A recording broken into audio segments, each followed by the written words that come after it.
What if the biggest battle in Cleveland isn't happening on the field, but in the headlines? Right now, a growing number of Browns fans believe something doesn't add up. The conversation surrounding Shedeur Sanders hasn't just been about throws, touchdowns, or growing pains.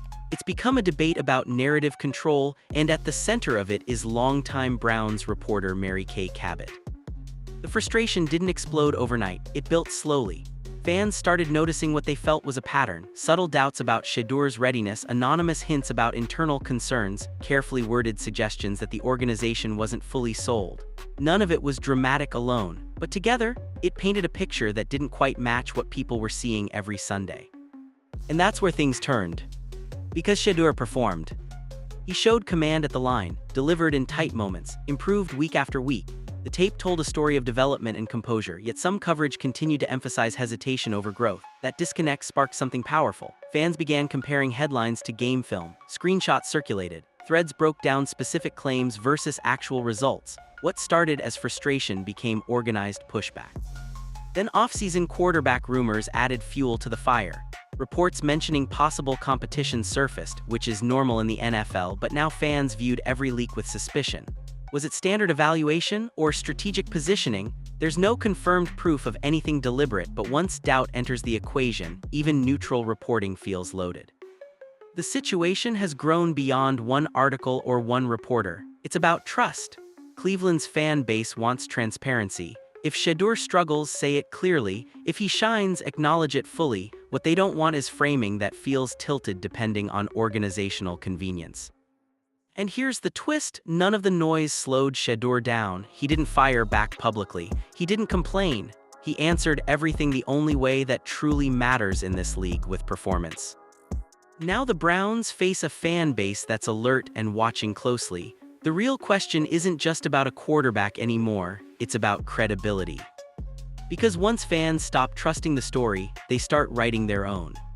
The backlash didn't start with one explosive headline, it started with a feeling. Week after week, fans of the Cleveland Browns began noticing what they believed was a subtle but consistent tone in coverage surrounding Shedeur Sanders.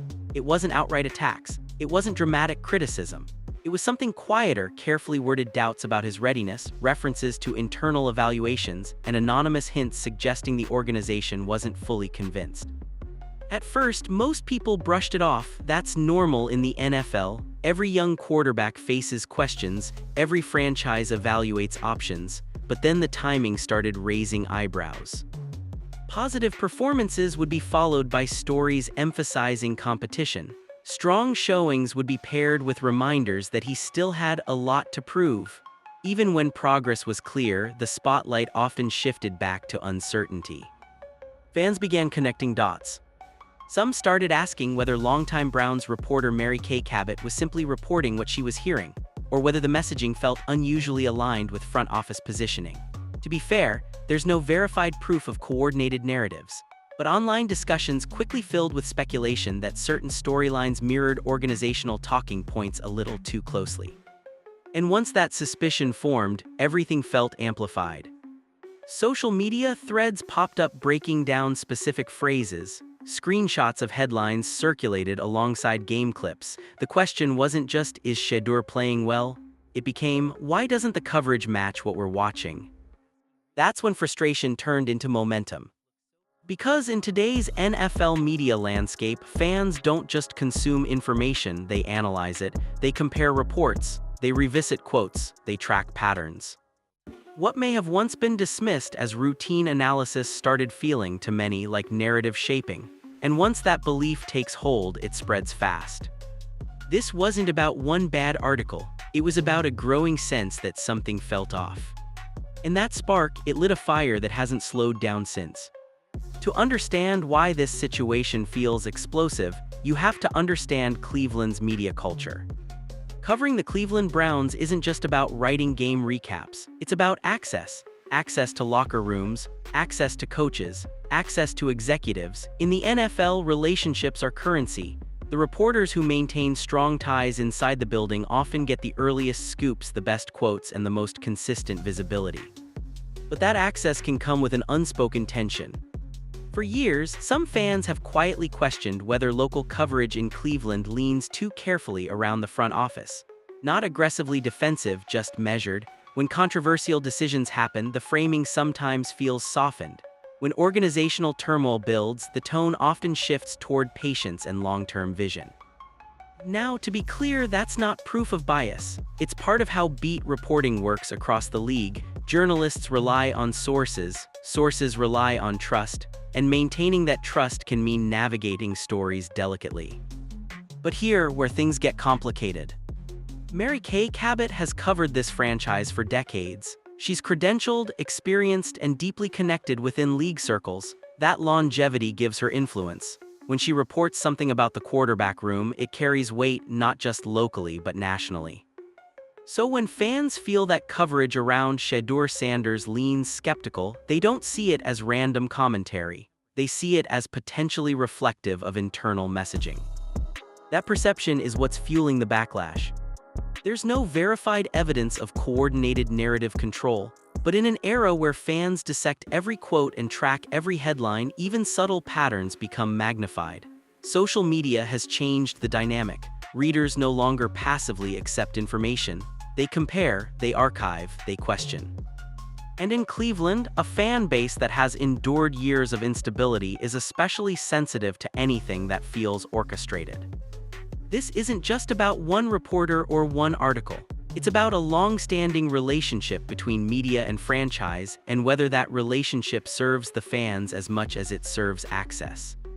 Because once supporters start believing coverage protects power instead of challenging it, skepticism spreads fast. And that's the backdrop against which this entire controversy is unfolding. From the moment Shedeur Sanders walked into the building, the energy around the Cleveland Browns shifted. This wasn't just another rookie quarterback trying to earn a roster spot. He arrived with production, poise, and a last name that already carried weight across football circles. His college resume showed accuracy, toughness, and the ability to deliver in high-pressure moments. For a franchise that has cycled through quarterbacks for years, that combination felt different. Fans didn't just see potential, they saw possibility. Talk radio lit up, social feeds filled with optimism. Some supporters even started whispering the word Cleveland hasn't confidently used in a long time: stability. There was a belief that this could finally be the guy to anchor the future. But almost immediately, a different tone began appearing in certain reports. Instead of leaning into upside, questions surfaced. Was he truly ready for the speed of the NFL? Were there quiet concerns about how quickly he could adapt? Reports claimed the organization wanted to take things slow and evaluate carefully. To be fair, that's normal language for a rookie quarterback. No team publicly hands over the keys without competition. Still, some fans felt the emphasis leaned heavily on hesitation rather than growth. Rumors began circulating online suggesting there might be internal uncertainty about fully committing to him. It's important to note that these claims remain unverified. There's no confirmed evidence of distrust inside the building. But perception moves fast in today's media landscape, especially when a player enters the league with both hype and scrutiny attached. Because Shedeur wasn't stepping into a quiet situation, he was stepping into a franchise hungry for direction. And with that hunger comes impatience. The higher the expectations, the sharper the spotlight. Every throw gets dissected, every quote gets analyzed, every report gets scrutinized. For Shedeur, that meant navigating not just NFL defenses but constant conversation about whether he was the answer. And what happened next would only intensify that debate. Here, where the temperature really changed. While debate swirled in headlines, Shedeur Sanders stepped onto the field and delivered, not perfectly, not without mistakes, but with growth that was visible to anyone actually watching the games. He commanded the huddle, adjusted protections, made tight window throws under pressure. In late-game situations, he didn't look rattled, he looked composed. That matters in the NFL, especially in a city like Cleveland. And yet, some fans felt the coverage didn't evolve at the same pace as his performance. When he strung together strong outings, the conversation often pivoted to long-term uncertainty. When he engineered clutch drives, the focus shifted to whether competition might still be brought in. Even after clear improvements, certain reports emphasized what he lacked rather than what he'd gained. Now, to be fair, critical evaluation is part of sports journalism. No young quarterback should be immune to scrutiny, but the issue, according to many fans of the Cleveland Browns, wasn't criticism itself, it was imbalance. They started comparing the language used in articles to what unfolded on Sundays. Clips circulated online showing decisive throws paired next to headlines highlighting hesitation. Social media threads broke down specific quotes from Mary Kay Cabot alongside game footage that appeared to contradict the tone. Again, there's no verified evidence of intentional narrative shaping, but perception became powerful. The phrase, "the tape doesn't match the talk," began trending in fan circles. And once everyday supporters start publicly fact-checking media analysis, the dynamic shifts. It stops being a disagreement over football and becomes a question of credibility. Because performance has a way of cutting through noise. When a quarterback consistently answers questions with execution, narratives that don't adjust begin to feel outdated or worse, deliberate. Whether that perception is fair or not is up for debate. But one thing is certain. The more Shedeur produced, the louder the contrast felt. And that contrast is what transformed routine criticism into a full-blown conversation about trust. This is where everything shifted. What started as scattered frustration turned into something far more coordinated. Fans of the Cleveland Browns didn't just vent in comment sections anymore, they started documenting. Threads appeared breaking down specific claims made in coverage about Shedeur Sanders. Headlines were screenshotted, quotes were timestamped, game clips were attached underneath articles that seemed to contradict what happened on the field. It wasn't emotional chaos, it felt methodical. Hashtags calling for accountability began trending locally. Large Browns fan pages with massive followings synchronized posts to amplify the message. Some supporters even created detailed comparison charts, matching predictions about Shedeur's struggles with his actual stat lines and late-game performances. The tone online changed fast. Instead of arguing about play calling or draft picks, fans unified around one issue: credibility. The debate wasn't just about whether Shedeur was good. It became about whether coverage from veteran voices like Mary Kay Cabot fairly reflected reality. To be clear, there's no verified proof of coordinated bias, and reporting often includes nuance that doesn't always show up in short clips, but perception drives momentum.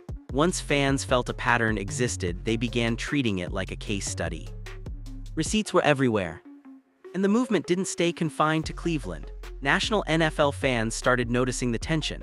Some former players quietly liked posts defending Shedeur. Others engaged in subtle ways that added fuel to the conversation without making direct statements. No one stepped to a podium to declare wrongdoing, but online engagement signaled that the debate had grown beyond one city. The publication employing Cabot suddenly found itself in a delicate position. Do you defend a long-time, credentialed reporter or publicly address a fan base demanding transparency? Because here's the reality: once readers begin fact-checking reporters in real time, the power dynamic shifts. Media isn't consumed passively anymore, it's challenged instantly. And now, this isn't just about a quarterback. It's about whether fans believe the people telling the story are telling all of it. Just when things couldn't get more tense, the quarterback rumors started circulating. Reports began surfacing that the Cleveland Browns were evaluating additional options at the position. Names like Russell Wilson and Malik Willis were mentioned in speculation pieces and off-season chatter. On the surface, that's completely normal. Every NFL front office explores depth. Every team creates competition. That's how the league works. But context changes everything. Because this wasn't happening in a vacuum. It was unfolding right in the middle of an already heated debate about how Shedeur Sanders was being portrayed. So instead of seeing these reports as routine due diligence, many fans viewed them through a skeptical lens. Was this simply smart roster management? Or was this pressure? To be clear, there is no verified evidence that these rumors were strategically leaked to undermine Shedeur. That claim remains speculation circulating online. But once a fan base starts believing there's a pattern, every new report feels loaded with meaning. And that's exactly what happened.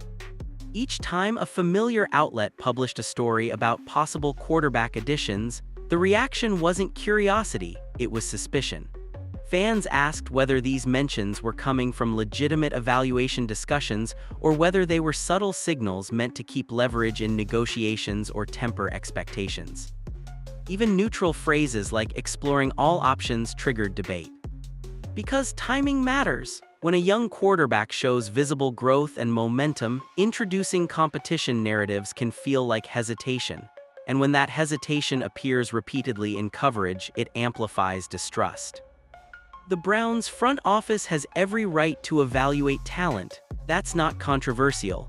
What became controversial was perception, the idea that messaging about competition seemed to surface whenever confidence around Shedeur peaked. Again, that interpretation is speculative. But in today's NFL media environment, perception spreads faster than confirmation. Now, every quarterback-related headline is dissected in real time. Fans aren't just reading the words, they're analyzing intent. And that level of scrutiny has transformed ordinary off-season rumors into another flashpoint in a much larger credibility battle. At this point, this isn't just about football. It's about trust. The tension surrounding Shedeur Sanders and the coverage from Mary Kay Cabot has grown beyond disagreements over reads, mechanics, or roster competition. It's evolved into something deeper, whether fans of the Cleveland Browns believe the information they're receiving reflects reality. And that's where things get complicated. Because once a fan base begins questioning the messenger, every message becomes suspect. Even accurate reporting gets filtered through doubt. Even neutral updates feel loaded. Trust, once cracked, doesn't quietly repair itself. For years, Cleveland supporters tolerated uncertainty, coaching changes, quarterback turnover, front office shifts. They endured instability because they wanted hope. They wanted something real to believe in. When Shedeur started showing signs of growth and leadership, many felt they finally saw that foundation forming. So when coverage appeared to emphasize skepticism during moments of progress, it hit differently. To be fair, journalism requires evaluation. Reporters are not cheerleaders. Critical analysis is part of the job, but balance matters, tone matters, timing matters. And when a segment of the fan base believes that criticism consistently outweighs acknowledgement, frustration builds fast. This also places the publication employing Cabot in a delicate position. Defending a veteran reporter protects institutional stability. Addressing fan concerns protects audience credibility. Ignoring the conversation entirely risks damaging both. And here's the twist: this debate may not have weakened Shedeur at all. If anything, it strengthened his support. The more he was questioned, the louder fans rallied. The more doubts surfaced, the more his composure under pressure stood out. Now the Browns move forward with a fan base that is alert, organized, and unwilling to consume narratives passively. Every headline will be dissected, every rumor analyzed, every quote scrutinized. Because this moment isn't just about a quarterback's development. It's about whether Cleveland believes the story being told, or whether they feel compelled to tell it themselves. So where does this go from here? The spotlight isn't fading, if anything, it's getting brighter. The Cleveland Browns now find themselves in a delicate position. They're trying to solidify a quarterback future while navigating a fan base that feels more alert than ever. Every move at the position will be examined. Every report about competition will be dissected. Every quote will be analyzed for tone and timing. And at the center of it all remains Shedeur Sanders. What makes this situation fascinating is that he never directly fueled the controversy. He didn't fire back at media narratives. He didn't take subtle shots in interviews. He didn't engage in public drama. Instead, he responded the old-fashioned way, by playing. Precision throws, calm body language, clutch execution, growth week to week. Ironically, the noise may have strengthened his position. The more doubts circulated, the more fans rallied. The more questions surfaced, the more his composure stood out. In a league where perception often shapes reality, he let performance reshape perception. Now the pressure shifts elsewhere. For veteran voices like Mary Kay Cabot, scrutiny is higher than ever, not because criticism is forbidden, but because balance is expected. In today's media landscape, fans don't passively accept narratives. They compare them to film, stats, and patterns. They archive, they revisit, they question. And for the organization itself, this moment matters. If Cleveland fully commits to Shedeur and builds around him, the conversation settles naturally. Success quiets everything. But if quarterback competition rumors continue surfacing while momentum builds, skepticism will only deepen. Even routine football decisions will feel strategic.